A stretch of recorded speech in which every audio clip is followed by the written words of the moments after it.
પાણી નથી આવતું અને શું મુશ્કેલી ઊભી થાય છે એના લીધે? 3 મહિનાથી અમારે ત્યાં પાણી નથી આવતું. અમારી જોડે પીવાનું પાણી બી નથી મળતું. તાપ તાપ બહુ પડે છે અને અમારી જોડે કોઈ નિરાકરણ નથી લાવતા. અમે અહીંના જે કાઉન્સિલર છે એમને બધાને અમે અરજી આપી, કોઈ અમારી કોઈ સુનાઈ નથી ને અમે નગરપાલિકામાં 8 થી 7 દિવસ પહેલા અમે ત્યાં બી અમે અરજી આપી, એનું કોઈ નિરાકરણ લાવતા નથી. તો અમારા કોઈ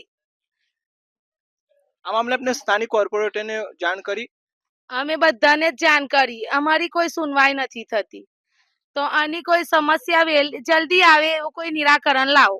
શું કહેશો તમે? અમારા ત્યાં પાણી નથી આવતું. આદમ વિસ્તારમાં પાણી નથી આવતું. 3 મહિનાથી બી નથી આવતું ને રમજાનનો આખો મહિનો બી આમ જ ગયો છે. અમે પાણી વેચતું લાવીને અમે ઘરમાં પીએ છીએ. નાના નાના બાળકો છે તો અમે ક્યાં લેવા જઈએ પાણી? આવનાર સમયમાં તમારી સમસ્યાનું નિરાકરણ નહીં આવે તો શું રણનીતિ હશે આપની? અમે રજૂઆત કરશું.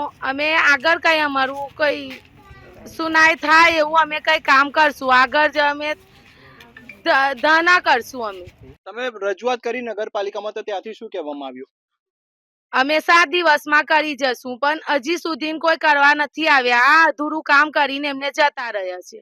ચોક્કસ હું બીજા આપને દ્રશ્યો બતાવવા માંગીશ. આ દ્રશ્યો જોઈ શકો છો. ગોધરા નગરપાલિકા દ્વારા કામગીરી જે છે હાથ ધરવામાં આવી છે, પરંતુ જે કામગીરી પૂર્ણ કરવામાં નથી આવી રહી. છેલ્લા 3 દિવસથી આ ખોદકામ કરવામાં આવી રહ્યું છે અને 3 દિવસથી જે છે કરનાર જે લોકો જે છે અહીંયા આવી રહ્યા નથી. તેના કારણે ખુલ્લી હોવાને કારણે અનેક લોકો અનેક રાહદારીઓને પણ હેરાન પરેશાન થઈ રહ્યા છે. પાણી અમે કુલર ભરાઈએ છીએ, પેલા વેચાતા અમે ટેન્કર મગાવીએ છીએ. વેચાતા અમે પીવાનું પાણી બી વેચાતું મગાવીએ છીએ. અમારી ઘરમાં પાણી પીવાનું જ નથી બિલકુલ. એટલે અમારા નાના નાના છોકરા છે, અમે પીવાનું પાણી કઈ લેવા જઈએ?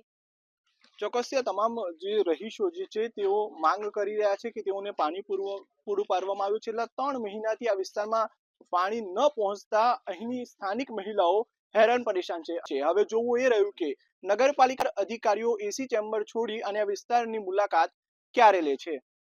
આમિર ભગત, સ્પાર્ક ટુડે ન્યૂઝ, ગોધરા.